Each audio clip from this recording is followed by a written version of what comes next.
যেভাবে উম্মতকে নিজের নিয়ন্ত্রণ নিতে চায়, এটা কোনো আল্লাহওয়ালা আলেমের আলামত না। মামুনুল হক সাহেব চাইতেছে এটা কাকরাইল মসজিদটাকে ওনার রাজনৈতিক একটা কার্যালয় বানানোর জন্য।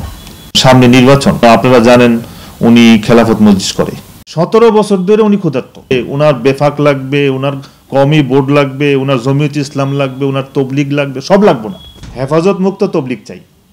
হেফাজত মুক্ত, আপনারা জানেন কাকরাইল দখল করে রাখছে। দখল করা যায় কিন্তু মানুষের দিল জয় করা যায় না।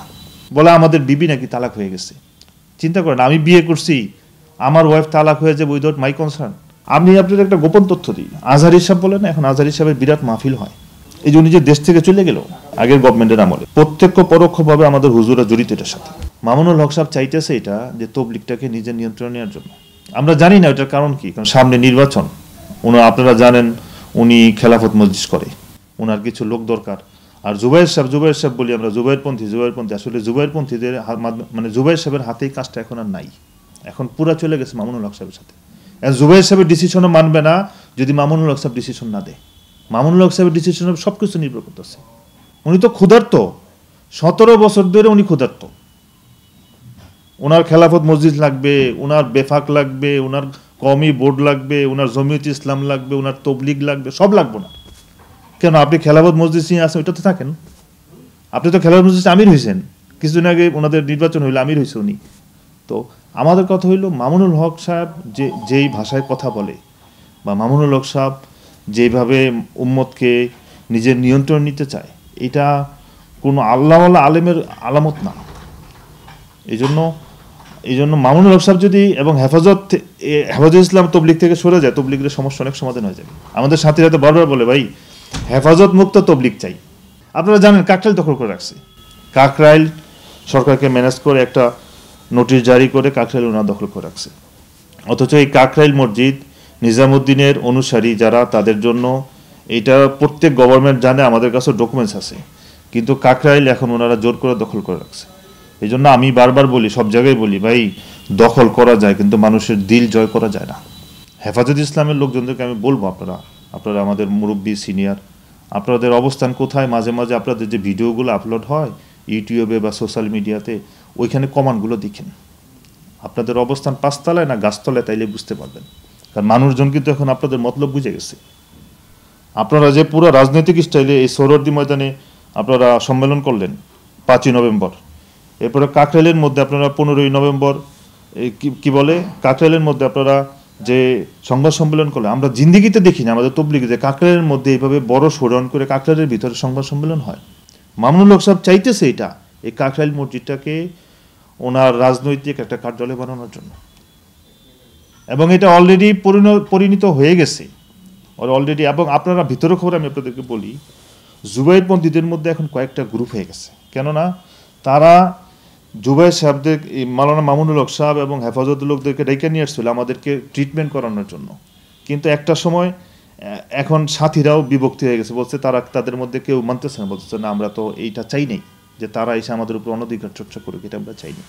এই জন্য এটা বহু জরুরি যে মামুনুল হক সাহেব যদি সইরা যায় এবং হেফাজত ইসলাম এখান থেকে সইরা যায়, সমস্যার সমাধান প্রায় 80% হয়ে যাবে।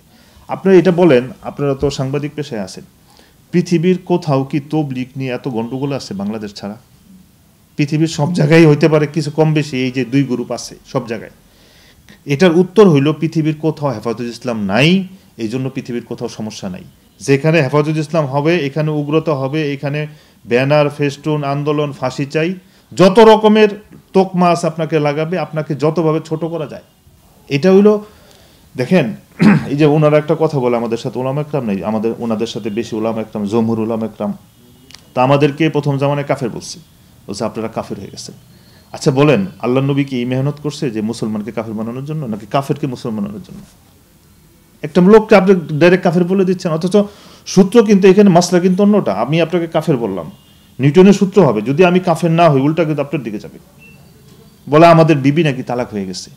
চিন্তা করেন, আমি বিয়ে করছি, আমার ওয়াইফ তালাক হয়ে যাবে উইদাউট মাই কনসার্ন।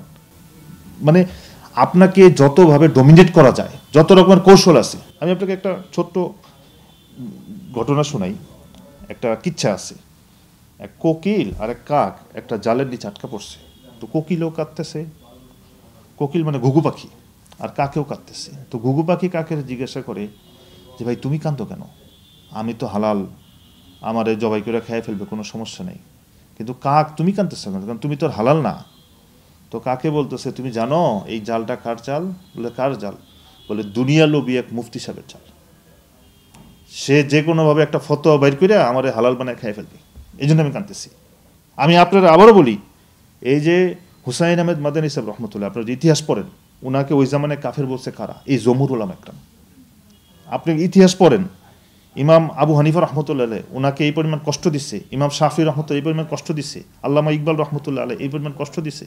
কেননা আপনি যদি তাদের মতাদর্শ না হন, হেফাজত এমন একটা গোষ্ঠী এখন, মানে আপনাকে তাদের কথা মানতেই হবে। যদি না মানেন, আপনি তাদের থেকে যত রকমের অস্ত্র আছে, কাফের, আপনি না হক, এর সাথে সাথে আমি আপনার একটা গোপন তথ্য দিই, আজহার হিসাব বলেন, এখন আজহার হিসাবের বিরাট মাহফিল হয়, কোনো কোনো মাহফিলে 20 লক্ষ 30 লক্ষ লোক হয়।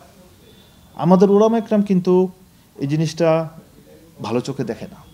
এই যে উনি যে দেশ থেকে চলে গেল আগের গভর্নমেন্টের আমলে, প্রত্যক্ষ পরোক্ষভাবে আমাদের হুজুরা জড়িত এটার সাথে। হুজুরা কখনো তাকে পছন্দ করেনি, কখনো না। এবং জামাত ইসলামের, এখন তো জামাত ইসলামরা তারা হুজুর হুজুর করে, কিন্তু জামাত ইসলাম যখন দুর্বল ছিল, জামাত ইসলামরা তারা সারা বছর বলছে না হক না হক না হক। কিন্তু এখন জামাত ইসলাম স্ট্রং হয়ে গেছে, সব জেলায় জেলায় এখন জি হুজুর জি হুজুর জি হুজুর। এই জন্য ভাই আমি এটা বলতে চাই, সমস্যা অনেক, সমাধান কোথায়? আমি আপনারে সহজ দুইটা উদাহরণ দিই। যেখানে এই আপনারা বলি যে এই তবলিগের যেখানে মার্কাজ নিজামুদ্দিন বা ইন্ডিয়াতে তবলিগ চালু হয়েছে, ইন্ডিয়াতে তো এরকম সমস্যা নেই, 2 গ্রুপ আছে এখানে।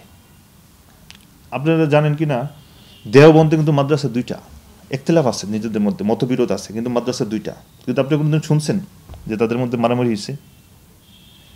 সাহারানপুর যে মাদ্রাসা আছে, মাজারুল উলুম 2টা, সাহারানপুর আমরা নামের শেষে মাজারি লাগাই না, অনেকে নামের শেষে মাজারি লাগায়, ওই যে যারা ওই মাদ্রাসায় পড়ছে তাদের নামের শেষে মাজারি লাগায়। এরপরে আমাদের বাংলাদেশের কথা বলি, এই যে জামিয়া রহমানিয়া মামুনুল হকের, ওনার মাদ্রাসা কিন্তু 2টা জামিয়া রহমানিয়া। একটা জামিয়া রহমানিয়া হলো মাওলানা মামুনুল হক, আর একটা জামিয়া রহমানিয়া মুফতি মনসুরুল হক, দুজনেই হক। আপনি কোন দিন শুনছেন যে মারামারি হয়েছে? তবলিগের মধ্যে থেকে যদি মাওলানা মামুনুল হক সাহেব হেফাজত ইসলাম চলে যায়, তবলিগের এই সমস্যা অনেক সমাধান। আমরা বারবার বলতেছি, সরকার সমস্ত উপদেষ্টাদেরকে নিয়ে আমাদের 2 গ্রুপের শীর্ষস্থানীয় মুরব্বিদেরকে বসলে সমাধান হয়ে যাবে। কিন্তু এখানে তৃতীয় পক্ষ যতক্ষণ না যাবে ততক্ষণ পর্যন্ত সমাধান হবে না। হেফাজত ইসলামের কাছে অনুরোধ, আপনারা এখন ওনাদের এটা একটা কি বলে ইগোর বিষয় হয়ে গেছে, জয় পরাজয়ের ইগোর বিষয়। আপনারা আমাদের বিরুদ্ধে বলতেছে আমাদের বিরুদ্ধে জিহাদ করবে, আমাদের বিরুদ্ধে জিহাদ করবে। আচ্ছা, আপনি মুসলমানের বিরুদ্ধে জিহাদ করবেন? এত শরীরে রক্ত গরম আপনার, হ্যাঁ? আপনি জিহাদ করতে যান না গাজায় যান, আপনি জিহাদ করতে লেবানন যান। আরে আপনি গত সপ্তাহে দেখলাম রংপুরে এক জায়গায় 200 লোক খ্রিস্টান বানাইছে, কই হেফাজত ইসলাম দেখিনি তো কোনো কিছু করছে? আমরা তবলিগরা কি করি ভাই? তবলিগের মানুষকে নামাজের দিকে দাওয়াত দেই, মসজিদের দিকে নিয়ে আসে, যে কালেমা জানে না কালেমা শিখাই। তবলিগের বেসিক ফান্ডামেন্টাল তো এটাই। তো আমরা যে কাজটা করতেছি, আমাদের সাথে কেন বিরোধ? আপনাদের বিরোধ হইলে এখন ওই যে চাইতেছে ওনারা এটা দখল করতে। এবং আমি আপনার বলে দেয় একটা কথা, সামনে এই যে ওনাদের ইস্তেমা 31/1/2, ওনাদেরকে আমরা যেটা আনঅফিসিয়ালি শুনছি, সরকার ওদেরকে 6 দিন দিচ্ছে, 31/1, 2, 3, 4, 5, 6, ওনারা 2 ধাপে ইস্তেমা করবে, 2 ধাপে করবে। অলরেডি মামুনুল হক সাহেব এবং হেফাজত ইসলামের কিছু লোক ওনারা এটা ভিতর থেকে আওয়াজ তুলছে যে ইস্তেমাতে শুধু জুবাইর সাহেবরা বয়ান করে, এখানে হেফাজতের কোনো ওলামাদেরকে কেন বয়ান দেওয়া হয় না? এবার আপনি দেখেন, আমি বললাম হেফাজতের ইসলামের লোকেরা এবার স্টেজে উঠবে, মিম্বারে বয়ান করবে। অর্থাৎ তবলিগের 1965 সাল থেকে তবলিগ শুরু হয়েছে, কখনো তবলিগের বাইরের লোক কখনো মিম্বারে উঠে বয়ান করেনি।